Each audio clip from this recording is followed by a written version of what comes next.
Hey, VC, Dave here. I want to talk a little bit about the new Strokes album, Countdown Machine. We'll talk about the packaging real quick, and then I'll actually get to what I thought about the record and the circumstances under which I bought the record. It's sort of the kind of new, flimsy, cheap paper stock outer sleeve, which, I don't know, bugs me for some reason. I can't really blame the band. It seems like that's a direction that a lot of new vinyl is going. But it's got a really heavy-duty inner paper sleeve, and it's sort of the old 60s, maybe the early 80s RCA logo. And it is 180 gram, so it's, at least it's a really high-quality record. Comes with a digital download. Alright, as far as the actual quality of music, it's a little bit different than some of the other Strokes stuff I've bought. I mean, if you buy it and you think it's going to be, like This Is It or one of their other records, it's not. It's a little bit different. The first track, I sort of had a, what the hell is that face? But I also had to stop and realize that it's the first record that the band has put out in a couple of years. So once I took it from that mindset, that, okay, well, this is a new record, and let's just hear what it is, then I actually really enjoyed it. But you definitely still hear the Strokes in it, so it's not like, oh, wow, this is a record that sounds nothing like the band that I like. No, there's definitely some stuff in it. Tracks that I really liked off the record, I actually like the opener, Tap Out, Come Down Machine, that was another one I liked. I pretty much, for whatever reason, I really liked side 2 of this one better. I don't know, but my recommendation is, if you're a Strokes fan, buy it. I don't think you could be too disappointed. I hope not anyway. I hope you don't think you wasted your money. Yeah, so that's pretty much what I think of the record. I like it. I think it's worth buying. It's packaging is what to be expected of records these days. High quality record, good inner sleeve, digital download. Okay, now I want to talk a little bit about the circumstances under which I bought the record. Because I actually bought the record from a record store I don't really like, but they had it, and I was sort of frustrated from something earlier. The frustration came, there's a new record store in town that opened up. The guy seems really nice. It's actually, for whatever reason, in this town, it's almost impossible to find a decent record store clerk. I don't mean decent by knowledgeable. I mean just somebody who's not a jerk. It seems like at some of the other places that they're really concerned with being a cool record store clerk, or they just don't care. There's another shop in town that I pretty much already refused to shop at. And he's got a great selection, but honestly, I just don't want to deal with the clerk. He's dismissive. It seems like if you're under 40, then he doesn't care about you. I don't know what his end game is. It seems like if you have a storefront, you kind of want to sell stuff. I don't know, maybe I'm just naive about it.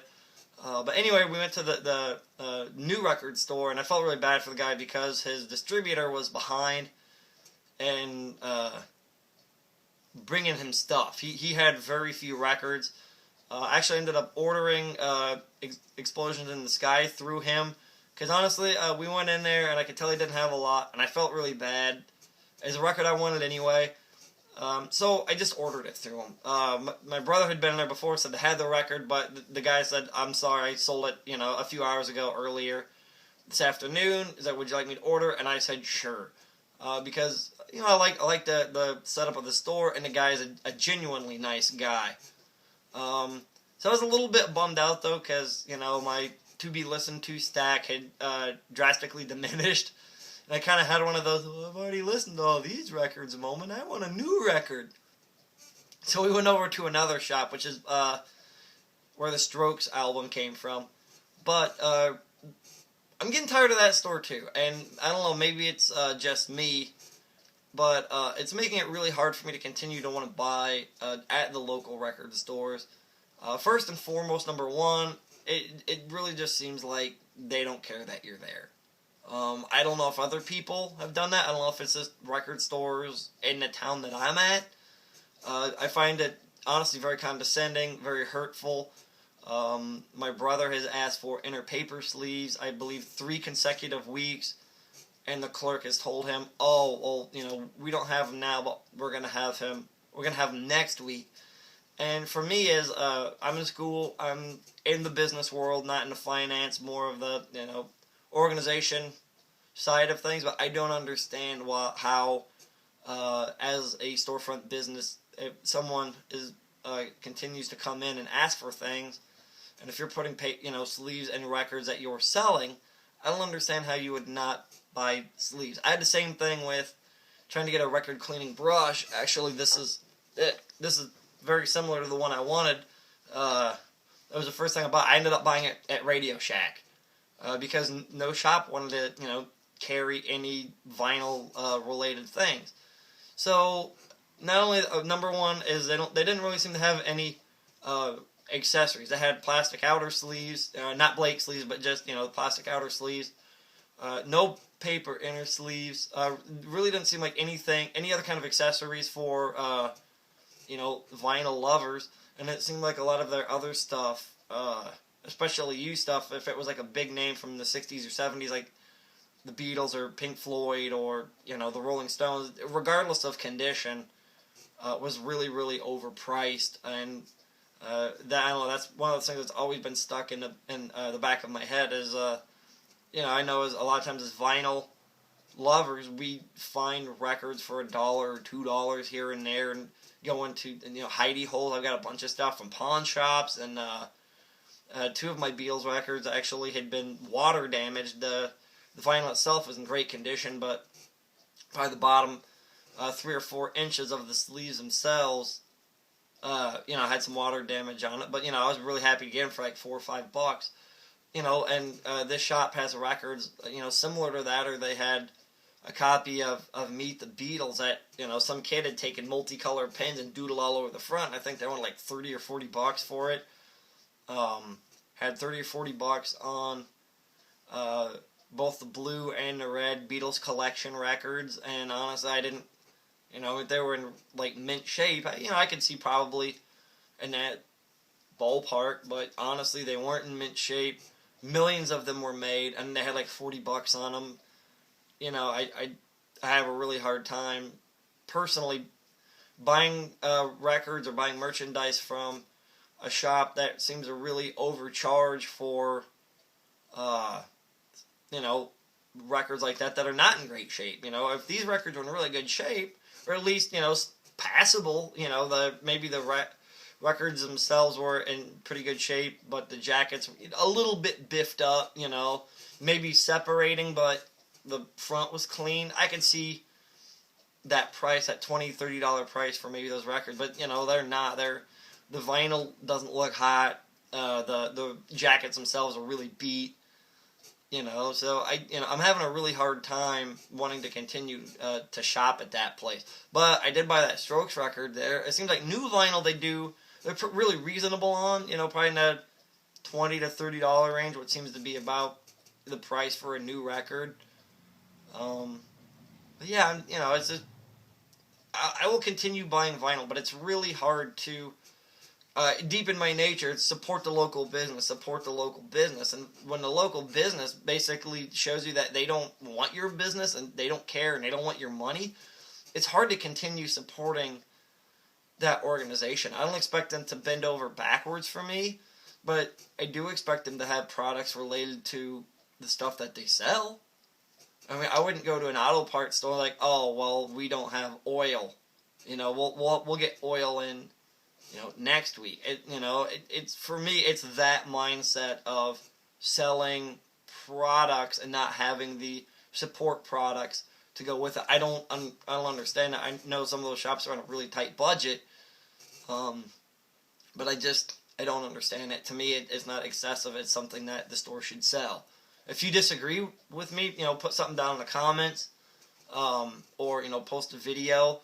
I'm very small business related and minded, so like I said, I understand the maybe not this week, but next week, and you got to really watch your orders. But when it has become almost a month and you've been in there at least once a week asking for this record or for these record sleeves and they don't have them, it feels like as a customer that you're either not being heard or they don't care. Like I said, I don't know, maybe you disagree, but that's how I feel. I feel like the record stores that are in town don't care if they really stay in business. And to me, that's confusing. And it's really hard to not just take all of my business to the internet, especially when, if you go to band sites, a lot of times the records are cheaper on their site. The record's going, directly, or the money's going directly to the band for record sales. I've done that a couple times already and had really good luck. Pearl Jam for one, and I know people that have bought directly from the Black Keys site and had excellent luck. But yeah, I'm glad I got the Strokes record. But even as I was buying it and walking out, I sort of had like the thought, like, this is probably the last penny I'll spend in this store. I don't know. It's really right now. I'm really at a crossroads. There's a couple stores in town that've got records I want. Pardon me, but I don't want to go into a store and give them money where I'm feeling like I'm being disrespected as soon as I walk in. I don't feel like they need to run up and kiss my butt, but it's hard to patronize a place that you feel is really disrespecting you. I don't know. Like I said, if you feel the same or you feel differently, put something down in the comments. Look forward to seeing y'all again and seeing your videos. Sorry I got really whiny at the end of this one. It's just one of those things that's been nagging at me for really since I started buying vinyl again. And I sort of had to get it off my chest.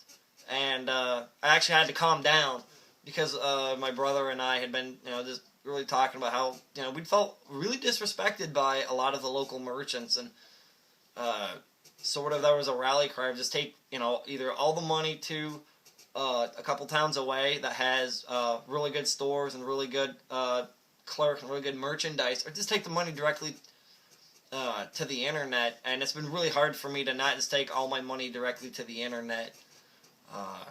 There's some stuff I can only get there, like, Sonospheres 2. I'm not in Omaha. I can't walk into a shop and buy it. It would be awesome if I could. But, I ordered it, and, I got your record, Derek, and it's great. I really enjoyed it. But right now, it's continuing to be hard for me to want to support the storefront. And that's something that I hope I can either change my attitude, or maybe the store can change their attitude, or maybe the answer is somewhere in the middle. But anyway, hey man, sorry, I'll get back to it. Buy the Strokes album. Oh crap, what's the name of it? Sorry, Countdown Machine. Very professional. It's enjoyable. Digital download with it. I don't think you'll be disappointed if you're a Strokes fan. Yeah, check it out. Rambling. Anyway, see you around the internet, and happy hunting, everybody.